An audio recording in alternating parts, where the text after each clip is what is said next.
এয়া বাপুজীনগৰ লক্ষ্মী মন্দিৰ প্ৰাংগণ আৰু লক্ষ্মী মন্দিৰ পৰিচালনা সমিতিৰ সম্পাদক হিচাপে মাহ প্ৰসাদ আৰু সৰু মেজি এটা জ্বলাই আমি আৰম্ভ কৰিলো বিহুৰ এই বিশেষ দিনটো।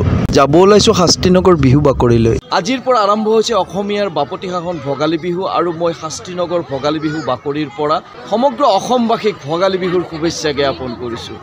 আৰু শাস্ত্ৰীনগৰত এই মুহূৰ্তত উখল মাখল পৰিৱেশ আৰু কিছু সময় পিছতে মেজি জ্বলাই আৰম্ভ কৰা হ'ব বিহুৰ সমস্ত কাৰ্যসূচী। বিশেষভাৱে তেওঁলোকে বিশেষ আয়োজনেৰে এই বিহুটো উদযাপন কৰিব ওলাইছে।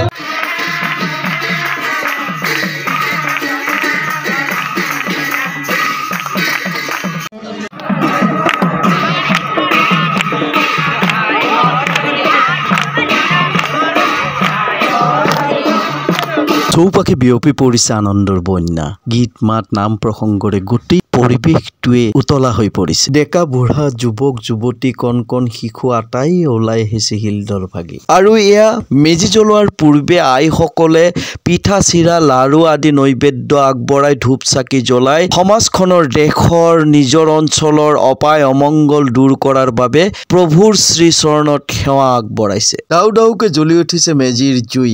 এই জুয়ে পুৰি নিয়ক সকলো অশুভ শক্তি অপায় অমংগল আৰু বিভিন্ন ৰোগৰ বীজাণু। আমিও আটাইৰে কুশল মংগল কামনা কৰিলো।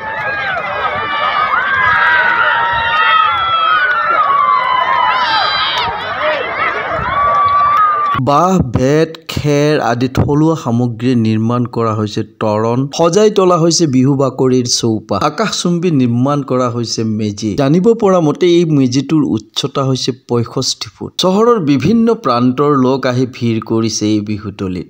সঁচাকৈ বিহু বুলি ক'লে অসমীয়াই আৰু ঘৰত সোমাই থাকিব নোৱাৰে। আটাইৰে মন প্ৰাণ সাতখন আঠখন হৈ পৰে। সন্মুখৰ ঘৰটোলৈ চাওকচোন, অসমীয়াৰ কাৰিকৰী কৌশলৰ অন্যতম নিদৰ্শন। এয়া চাওক, বাঁহ বেত আৰু খেৰেৰে নিৰ্মাণ কৰা এখন সুবৃহৎ নাও। সন্মুখত আন এটা সুন্দৰ জুপুৰি ঘৰ। থলুৱা সংস্কৃতিৰ প্ৰতিফলন ঘটাই সুন্দৰকৈ নিৰ্মাণ কৰা হৈছে আটক ধুনীয়া এখন মঞ্চ।